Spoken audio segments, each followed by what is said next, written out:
तेजस्वी यादव की मौजूदगी है, इसके साथ साथ बिहार कांग्रेस के जो बड़े नेता हैं उनकी भी मौजूदगी यहां पर दिखाई दे रही है। लेकिन इन सब के बीच कह सकते हैं कि इस पदयात्रा को लेकर ये जो भीड़ है वो आप देख पा रहे होंगे। बता दें कि बेगूसराय में राहुल गांधी की पदयात्रा हो रही है। कन्हैया कुमार के नेतृत्व में पलायन रोको नौकरी दो पदयात्रा में राहुल गांधी 1.5 किलोमीटर तक शामिल हो रहे हैं। पिछले 2 महीने में राहुल गांधी की ये तीसरी बिहार यात्रा है, जिसको लेकर बिहार कांग्रेस के नेताओं का जोश आई है।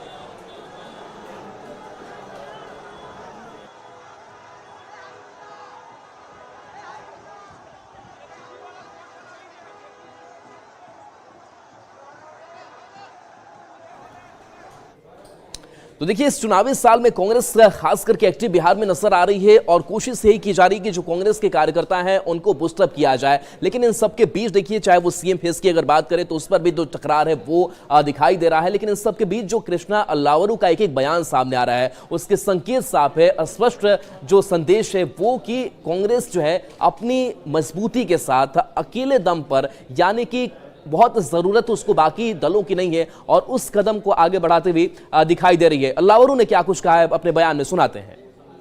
देश के नेता हैं, टाइम टू टाइम हर प्रदेश में जाते रहते हैं और बिहार के जनता से उन्हें विशेष लगाव है, तो बिहार आना जाना उनका रहता है, रहेगा और आगे और बढ़ेगा। और देखिए, इस राहुल गांधी की यात्रा पर केंद्रीय कपड़ा मंत्री गिरिराज सिंह ने तंज कसा है और कहा है कि राहुल गांधी पहले अपना तो पलायन रोक ले। कभी वो केरल चले जाते हैं, कभी कहीं और चले जाते हैं, तो ऐसे में जरूरी है कि वो खुद अपना पलायन पहले रोके। यूपी से केरल, केरल से यूपी, बिहार में उनके आने से कोई असर नहीं पड़ने वाला है।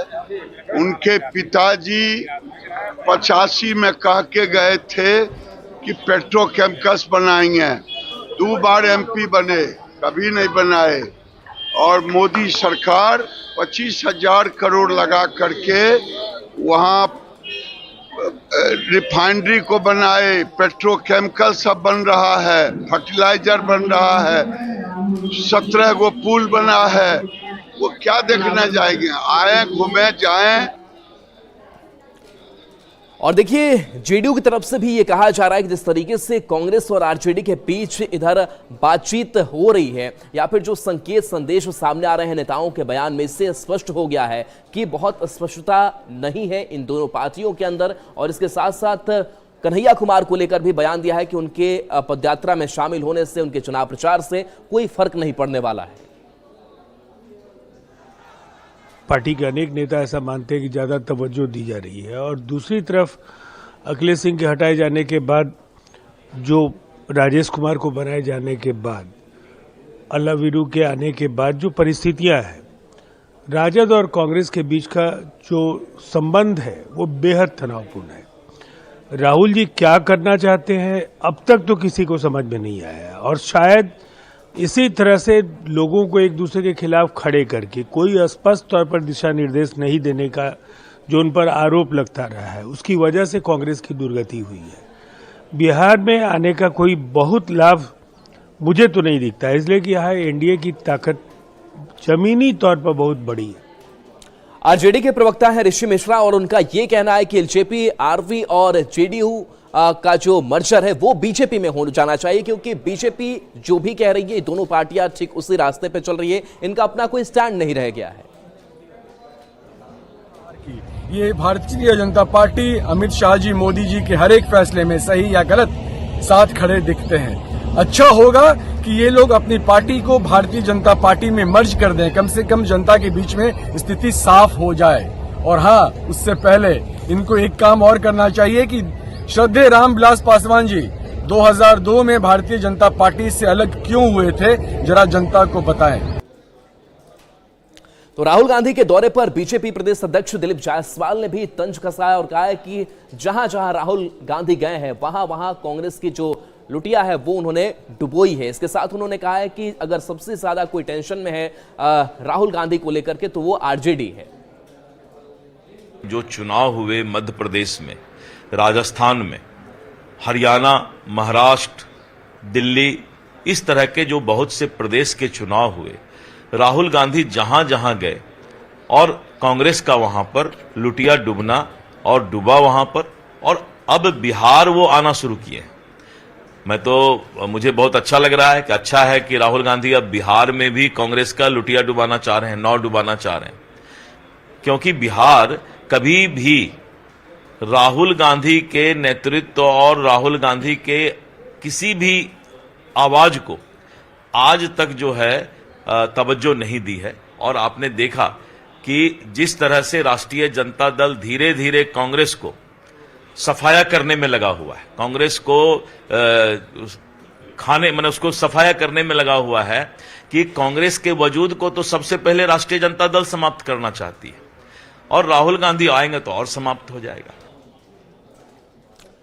और देखिए, वक्फ कानून पर मचे घमासान और मुख्यमंत्री नीतीश कुमार पर लग रहे आरोपों के बीच एक तस्वीर सामने आई है, और ये तस्वीर बताती है कि किस तरीके से नीतीश कुमार असली सेकुलर है। दो तस्वीरें आपको दिखाएंगे और इस दो तस्वीरों के जरिए समझिए और रामनवमी की शोभा यात्रा की तस्वीर देखिए। दूसरी तरफ मुसलमानों के साथ ईद किस तरीके से मुख्यमंत्री मना रहे हैं।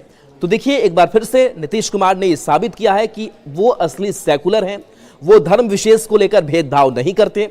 हम आपको दो तस्वीरें दिखा रहे हैं। पहली तस्वीर में देखिए, रामनवमी की शोभा यात्रा में सीएम नीतीश कुमार पूरी तरह से राममय और भगवान राम की भक्ति में डूबे नजर आ रहे हैं।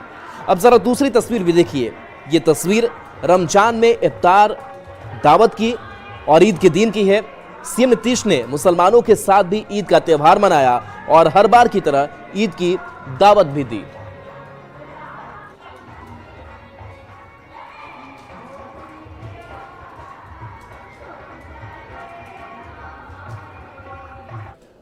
और अब बात मौसम की करते हैं, खास करके गोपालगंज की अगर बात करें तो यहाँ पर पारा काफी ज्यादा हाई है, और ऐसे में अब स्कूलों को मॉर्निंग कर दिया है, यानी कि बच्चे सुबह में क्लास पहुंच रहे हैं और अपनी पढ़ाई पूरी करके दोपहर में वो चले जा रहे हैं। तो उमस भरी गर्मी का जो असर है वो देखने को मिल रहा है। तापमान बढ़कर 37 डिग्री तक पहुंच गया है।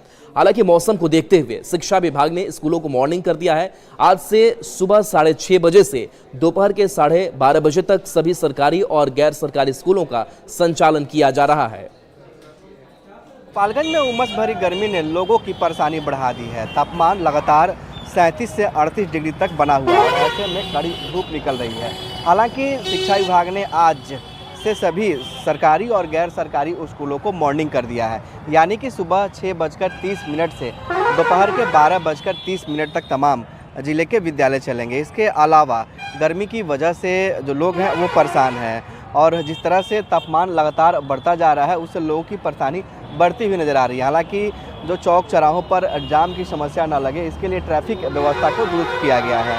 दूसरी तरफ बढ़ते तापमान की वजह से लोग बीमारियों की चपेट में आ रहे हैं। ऐसे में स्वास्थ्य विभाग के डॉक्टरों ने ऐसे मौसम में लोगों से सावधानी बरतने की अपील की है। खासकर जब तेज़ धूप निकल रही है तब लोग जो है धूप से बचाव करने के लिए तमाम तरह के जो इंतजाम है वो करके निकले बाहर। इसके अलावा तरल पदार्थों का अधिक से अधिक सेवन करने के लिए अपील की जा रही है। तो मौसम विभाग ने ये कहा है कि अगले एक सप्ताह तक गर्मी से लोगों को राहत नहीं मिलने वाली है, लेकिन जिस तरह से तापमान लगातार 37 डिग्री तक बना हुआ है और गर्म हवाएं चल रही है उससे लोगों की परेशानी बढ़ती हुई नजर आ रही है। Govind Kumar, news 8 team, Gopalganj. बढ़ती गर्मी के साथ साथ पानी की किल्लत भी लोगों को काफी परेशान कर रही है। तस्वीर बांका से सामने आई है, जहां लोग आक्रोशित हैं। नल जल योजना है वो भी काम नहीं कर रहा है और लोग भारी परेशानी का सामना कर रहे हैं। जुगाड़ के जरिए पानी की व्यवस्था किसी तरीके से कर पा रहे हैं। गुस्साए लोगों ने कैथा टीकर स्थित जल मीनार के पास प्रदर्शन किया और समस्या के जल्द समाधान की मांग की। बांका के अमरपुर प्रखंड की ये तस्वीर सामने आई है। मोटर से इसमें पानी भरने में, और पानी जब भी सप्लाई करती है तो मैक्सिमम 10 मिनट 8 मिनट तक ही पानी चलता है, एक बाल्टी भी नहीं बनती।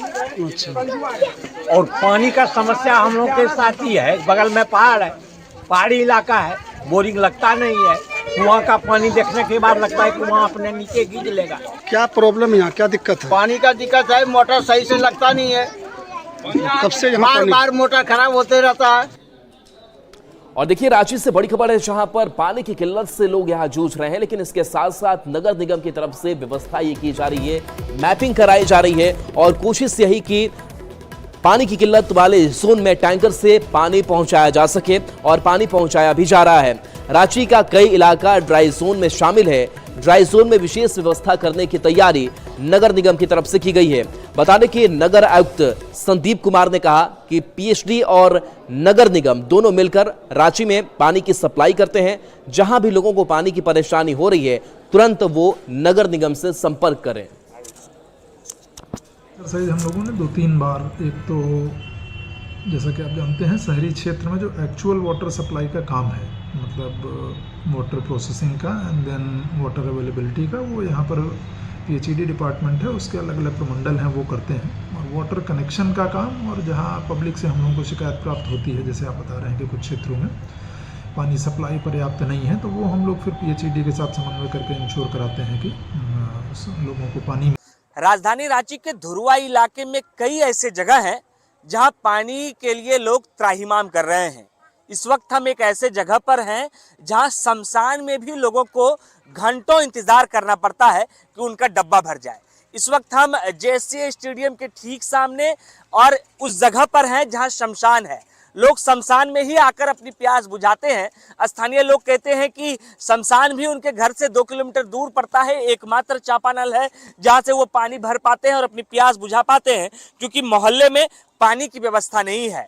नगर निगम और वार्ड पार्षद के पास कई दफा इन्होंने अपनी शिकायत की, पर अब तक वो सुनी भी नहीं गई है। क्या दिक्कत है भैया?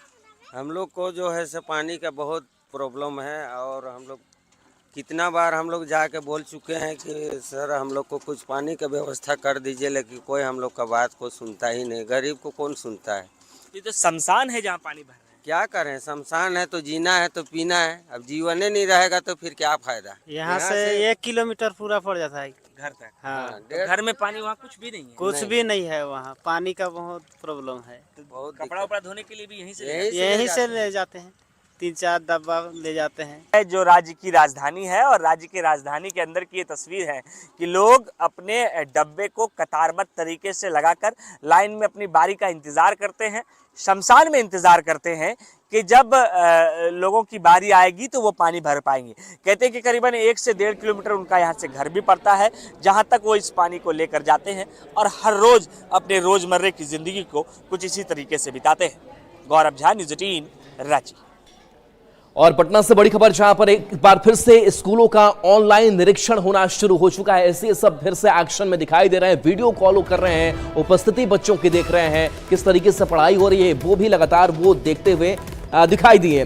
शिक्षा विभाग की एसीएस ने इसकी फिर से शुरुआत की है। स्कूलों में वीडियो कॉल इस सिद्धार्थ कर रहे हैं। सीतामढ़ी के बोखरा स्कूल में उन्होंने अचानक कॉल किया, शिक्षकों छात्रों की हाजिरी की, उन्होंने जानकारी ली और स्कूलों में परेशानी क्या है उसकी भी जानकारी उन्होंने वीडियो कॉल के जरिए ली है।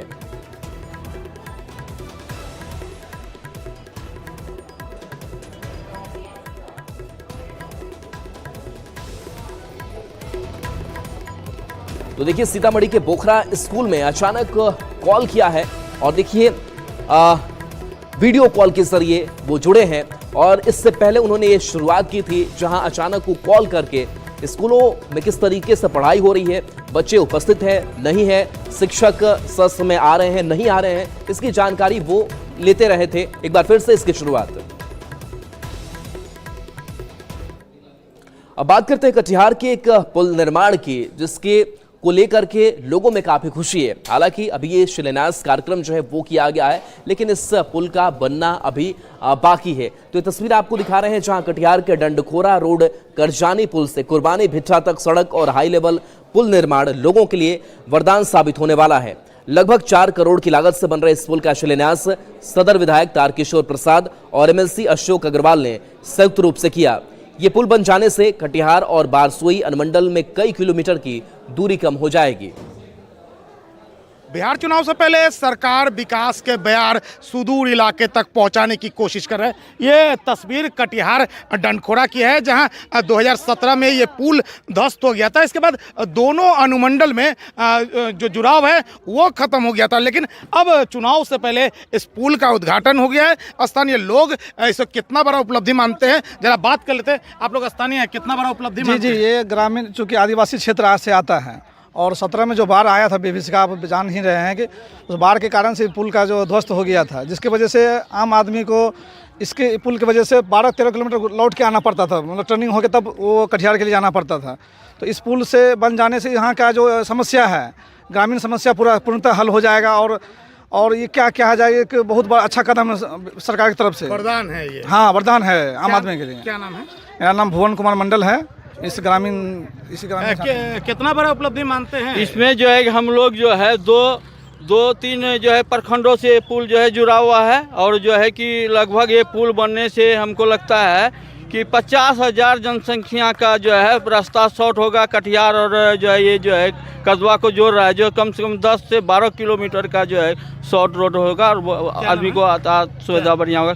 कमल किशोर मंडल, पूर्व मुखिया। कब टूटा था पुल, कब टूटा था? सर ये पुल जो 2017 में टूटा है, बहुत बड़ी बाढ़ आई हुई थी, उसी कारण में उस पुल टूट गया। तब से हम लोगों को बहुत बड़ी दिक्कत की बात। अब कितना संतुष्ट है? अब हम लोग बहुत संतुष्टि हैं। ये पुल बनने के बाद हम लोग कटिहार और बठेली और सोनाली के लिए, बरसों के लिए हम लोग बहुत सुविधा है। क्या नाम है? शिव नारायण सोरेन। देखिए, तो आप एक बार फिर तस्वीर दिखा रहे हैं। 2017 में ये पुल टूट गया था, भीषण बाढ़ के दौरान ये पुल टूटा था, और अब एक बार फिर ये पुल लगभग 4 करोड़ के लागत से, उसके साथ ये अप्रोच पथ बन रहा है, जिससे इस इलाके के लोग बेहद संतुष्ट हैं और इसे एक वरदान मान रहे हैं। सुब्रत, न्यूज़ 18 कटिहार। और जमशेदपुर से इस बीच बड़ी खबर है, जहां पर बाघ का आतंक दलमा में देखने को मिला है, जहां बाघ ने कई पालतू जानवरों को अपना निशाना बनाया है। बाघ के आतंक से लोगों में दहशत है। वन विभाग अलर्ट है। पर्यटकों के जंगलों में जाने से रोक है। वन विभाग ने एरिया की घेराबंदी कर दी है। 40 ट्रैकिंग कैमरे से नजर रखी जा रही है। कैमरे में बाघ की तस्वीर कैद हुई है। बता दें कि पिंडरा, बेड़ा और ओपो गांव में बाघ का मूवमेंट देखा गया है। बाघ पलामू रिजर्व से आया है। वन विभाग की तरफ से यह दावा किया जा रहा है। आगन पोष मासले 3-4 मास हो गेल, 3-4 मासले जे गरु पाछे ताके मारि निछे, तो सब मिलाई करे आमादेर 16-17टा गरु क्षति करेছে एखाने मंदिर है। तक है यहाँ पर, जब तक है, चूंकि यहाँ का बासिंदा है नहीं, वो बेतला का है। अब देखिए कब तक रखता है बाघ। वो पर्यटकों के संदेश यही है कि जो बाघ का इलाका है उधर न जाए। ऐसे भी हम लोगों के द्वारा बैरिकेड पूरे दलबा का कर दिया गया है। जो उनके क्षेत्र का है, बाघ जहाँ विचरण कर रहा है, उस क्षेत्र में हम लोग लॉक कर दिए हैं। वहाँ पर्यटकों को आने जाने में पाबंदी लगा दी गई है। और चलिए, न्यूज रूम लाइव में इतना ही। न्यूज़ 18 बिहार झारखंड पर खबरें आपके लिए लगा